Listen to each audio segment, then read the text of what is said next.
Hello viewers, আসসালামু আলাইকুম। কেমন আছো তোমরা সবাই? আশা করছি যে যেখানে আছো সবাই সুস্থ আছো। আমি শাপলা কিচেন অ্যান্ড ব্লগ থেকে তোমাদেরকে আরও একবার স্বাগত জানাই।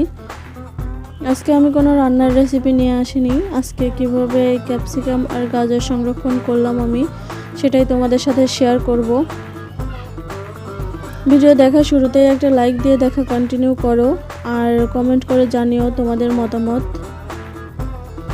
তো চলো মূল রেসিপিতে। এটা কিভাবে আজকে সংরক্ষণ করলাম সেটা তোমাদেরকে দেখিয়ে দিই। আমি চুলাতে একটা কড়াই বসিয়ে দিয়েছি আর কড়াইতে পানি দিয়ে দিয়েছি। পানিটা যখন ফুটে উঠবে তখন এগুলো আমি দিয়ে দেব।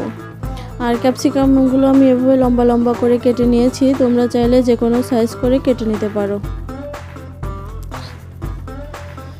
পানিটা যখন এভাবে বলক চলে আসবে এ পর্যায়ে চুলাটা আমি অফ করে দিব।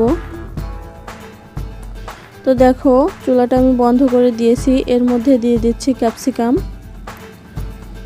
আর দিয়ে দিব 1 চা চামচ বেকিং সোডা। বেকিং সোডাটা দেওয়ার কারণে এর রঙটা একেবারে একই রকম থাকবে। চুলাটা কিন্তু এ পর্যায়ে আমার অফ আছে। তো এখন চুলাটা আমি অন করে দেব আর ঢেকে রাখবো 20 সেকেন্ডের জন্য।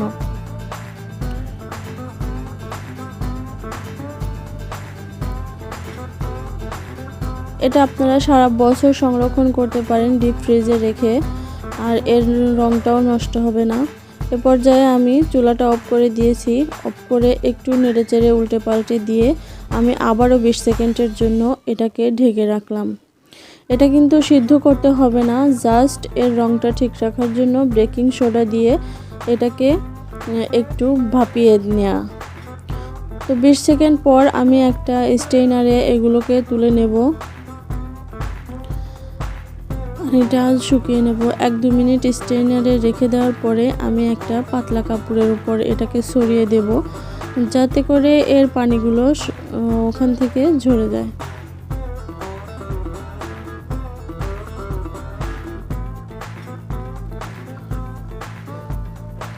দেখো এটা কিন্তু আমার সিদ্ধ হয়নি, জাস্ট ভাপিয়ে নিয়েছি একটু। এগুলো এভাবে একটা বাটিতে ঢেলে নিব। একটা বাটিতে তুলে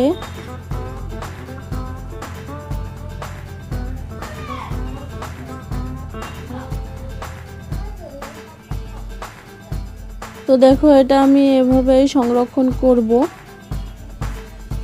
সবকটা আমার তোলা হয়ে গেছে। এটাকে এখন জাস্ট রেখে দেব এভাবেই।